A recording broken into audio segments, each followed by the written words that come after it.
I found out I was pregnant after a night with a friend, but I couldn't track him down to share the news. Years later, he became my new boss. I disclosed our past to HR, but they pressured me to resign. When I finally told him, he helped me secure a new job. Here's the backstory.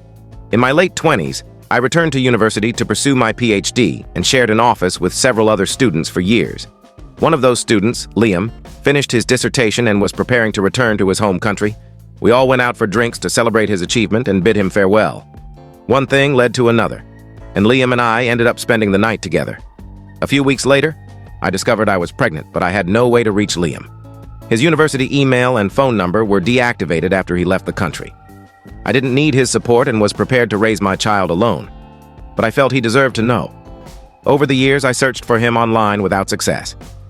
Last week, our department head sent an email introducing our new manager, Liam, complete with a photo and a summary of his academic and professional background, confirming it was him.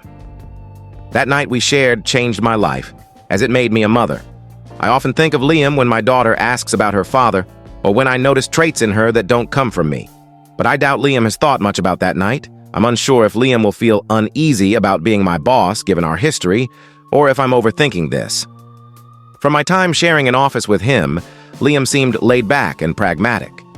In our company, it's customary for everyone to reply to these introductory emails, welcoming the new manager and explaining how their role interacts with theirs. Should my email mention that Liam and I were at university together years ago to acknowledge our past?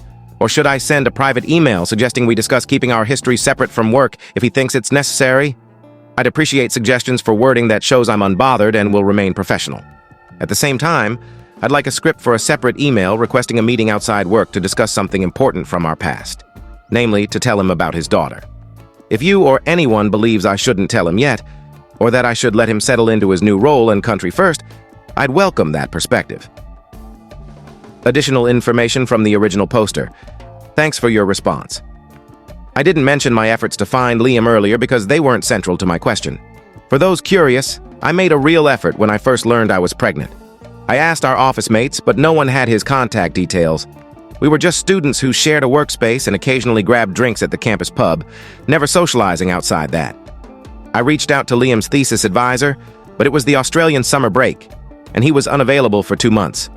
When he returned, he gave me Liam's local address, which was useless since he'd left the country. The university had an emergency contact number for his aunt, but no one answered. Liam is Chinese with a common surname, and Liam was the name he used locally. I don't know his real name. Searching for the right Mr. Chen in a country without Google or social media was fruitless.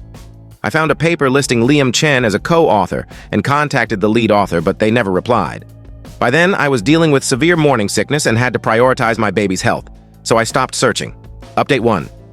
Thank you for addressing my situation. You were spot on. It was a bigger deal than I thought. I was looking at it from Liam's perspective, assuming he'd see it as a fleeting moment from years ago. I appreciated the reality check, though I regret reading some comments. Thank you for moderating them quickly. A lot unfolded rapidly. I already had a therapist, which helped. I consulted my union representative, who advised me to stay silent and contact them if HR called a meeting. But staying quiet and letting Liam disclose our past later would have been risky, as it could have looked like I hid the truth. Our HR team can be chatty, and they know my half-Chinese daughter's age, so I needed to control the narrative. An employment lawyer reviewed our company policies and suggested I send HR an email disclosing my prior connection with Liam. Then, I was swiftly pushed out. Even with legal support, you can't stop someone from acting unlawfully. You just have options afterward. In a meeting with my lawyer, union rep, HR, and a senior manager, they asked me to resign. I refused. They then demanded a formal statement detailing our encounter, when it happened, how many times, and who initiated it. I declined that too. We agreed to consider solutions. The company's response was to tamper with my salary, benefits, office access, computer login, and email calendar accounts. They spread rumors, and I overheard colleagues whispering that I'd had an affair with a manager. They scheduled a random drug test during a critical client meeting and canceled my travel accommodations, which I discovered only because I called the hotel out of paranoia. It's crushing to know someone with power over your job is scheming to undermine you. Every day at work was a guessing game, and it wore me down quickly. My union rep advised sticking to their original advice or documenting everything for legal action. My lawyer estimated a year-long process for any resolution, and I no longer wanted the job. I resigned. I wish I'd held up better, But with Liam's start date looming and HR's tactics escalating, it was overwhelming. Fortunately, I can afford to take my time job hunting, giving me space to reflect. Outside work, I consulted a family lawyer who outlined possible outcomes. My daughter is old enough that her wishes would carry weight in court if it came to that. I've always been open with her about her father, sharing what I knew and my attempts to contact him. I offered therapy, but she's declined. The family lawyer helped me draft a letter for Liam, informing him about his daughter, stating I wanted nothing from him, and providing my lawyer's contact details. After weeks of worrying HR had intercepted it, Liam contacted my lawyer. He was the calm, practical Liam I remembered. He was still processing, but said he wouldn't pursue legal action. He provided his family medical history, apologized if my resignation was due to him, and expressed interest in meeting our daughter if she was open to it. She also has siblings. I shared this with her, and she said she's content knowing his contact info but isn't ready to meet him, feeling it would disrupt our lives. She doesn't even know about the workplace drama. Update 2, June 9th, 2025. I'm deeply thankful for the support from you and the community during a tough time, so here's a final update. My daughter reconsidered and has been communicating with Liam. Their relationship is still a bit stiff, but they share hobbies that have helped them connect. She's thrilled to have siblings who think their new big sister is awesome. Some wondered why my company reacted so harshly. My work is subject to external audits, and Liam's role focuses on quality control. Any hint that he wasn't impartial in reviewing my work due to our history could have been career-damaging for both of us. Additionally, my field is highly specialized, with few experts in the country. Another company had initially recruited Liam, who's had an impressive career, to launch a similar department. My company paid heavily to bring him on board to avoid him competing for clients and staff. This meant I couldn't report to Liam, there was no other manager available, and they couldn't risk him returning to their competitor. Between us, Liam was the more valuable asset to retain and the bigger loss if he left. I don't condone their actions, but there was a rationale. I'm still upset about how they treated me and how powerless I felt, but that's fading. Finding a new job was challenging. Financially, I was fine, so I was selective, wanting to stay in my city.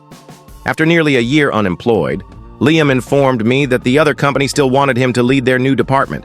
He was content at my old company but offered to take their offer if I wanted my old job back.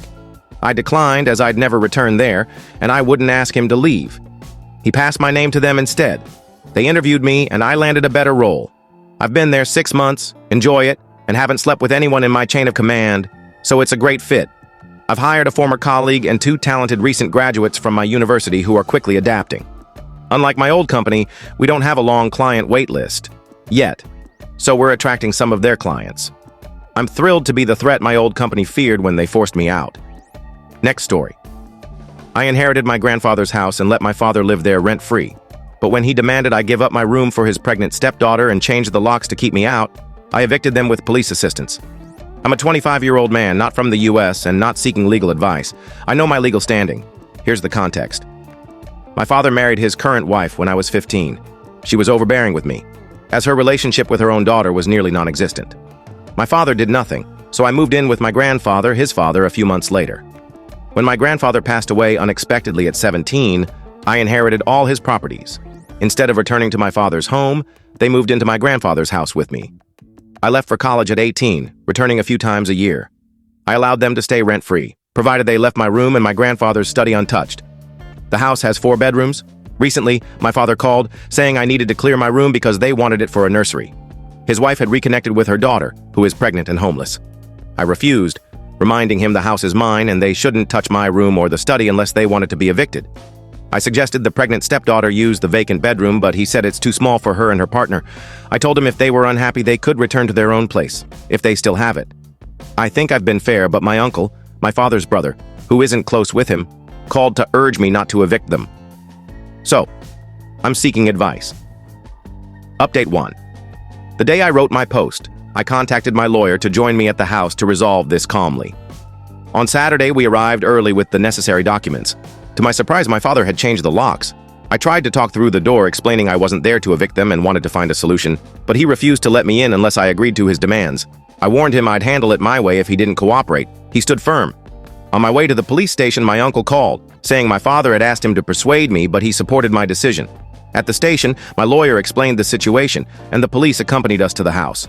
They informed my father he had to let me in and remove their belongings promptly. I arranged a moving truck for them. My father claimed he'd sold his house and had nowhere to go, insisting he was the rightful owner. But he had no proof. He mentioned his stepdaughter's pregnancy, but as it's early, it didn't change anything. Their removal was swift, as most of the house's contents are mine, except for their bedroom items and his stepdaughter's belongings. I'm now staying at the house, have changed the locks, and am installing security cameras. I discussed moving here with my girlfriend, who's excited about it. I'll talk to my boss about remote work, but it's not a major issue if it's not possible. Without the house drama, the rest is manageable. That covers it. Thanks for your time with this family mess. On my way to the police station, my uncle called, saying my father had asked him to persuade me, but he supported my decision. At the station, my lawyer explained the situation, and the police accompanied us to the house. They informed my father he had to let me in and remove their belongings promptly. I arranged a moving truck for them. My father claimed he'd sold his house and had nowhere to go, insisting he was the rightful owner, but he had no proof. He mentioned his stepdaughter's pregnancy, but as it's early, it didn't change anything. Their removal was swift, as most of the house's contents are mine, except for their bedroom items and his stepdaughter's belongings. I'm now staying at the house, have changed the locks, and am installing security cameras. I discussed moving here with my girlfriend, who's excited about it. I'll talk to my boss about remote work, but it's not a major issue if it's not possible. Without the house drama, the rest is manageable. That covers it. Thanks for your time with this family mess. Update 2. My girlfriend found this platform and suggested I share our latest run-ins with my father. A few days ago, he showed up at the house while I was away, but my girlfriend was there. He demanded we host them for Christmas, providing a list of foods and gifts they expected. My girlfriend told him to leave or she'd call the police. We thought that was the end, but we were mistaken. Yesterday, he returned. He'd contacted my mother, inviting her to spend the holidays with us. She dismissed him, saying she's taking my girlfriend and me to Europe for New Year's Eve. He had the audacity to demand she include them or that we pay for their trip. His behavior went from frustrating to laughable. My girlfriend and I couldn't stop laughing, and we didn't even notice when he left. Our relationship was never great, but he wasn't this entitled before. It's clear why my grandfather was so disappointed in him, and he's taking it to new extremes. I hope he stops for the rest of the year. Edit. I have a security system with cameras everywhere, and I'm notified if he shows up.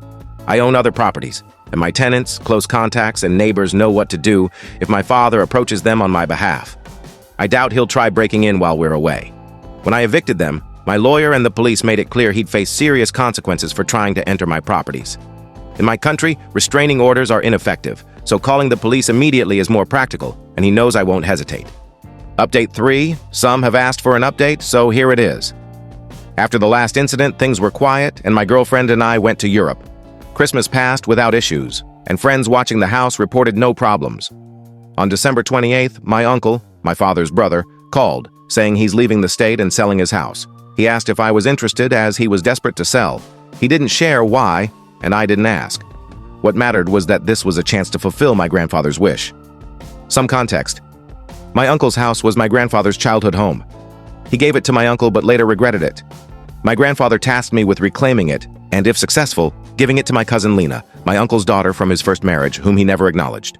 This was one reason for my grandfather's regret. My uncle doesn't know I'm in touch with Lena or aware of their history. Otherwise, he wouldn't sell to me, as he's that spiteful. I played the family card and his desperation, offering a low price in 3 installments. He rejected it as too low and said he's not returning, meaning he'd cut contact. I countered that if he waited until my return on January 3rd, I'd pay the same amount up front, cover legal fees, and handle his moving costs. He agreed instantly. We returned, and I bought the house without issues. My uncle left that day. The next day, I called Lena, who lives in Europe, to visit my country, saying my grandparents left something for her. She arrived recently, and I gave her the house and the remaining funds. She stayed to handle paperwork, and during that time, my father reappeared.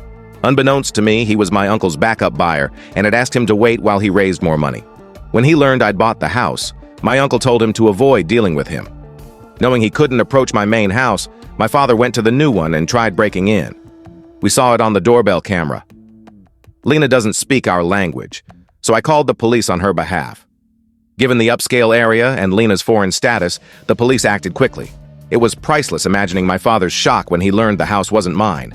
With my lawyer's help, Lena pressed charges, and combined with his prior actions, he'll spend a few months in jail.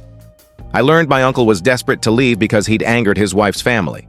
I texted him, saying if he enjoyed ratting me out to my father, I could do the same with his wife's family, so he'd better stay away. He blocked me afterward. He'd already said he wasn't returning, but I wanted to be sure. If Lena keeps the house, it'll benefit her, as she wants no contact with my uncle. The year started with a bang, and I've finally cut ties with my so-called family, ready to build a new one with my girlfriend without unwanted intrusions.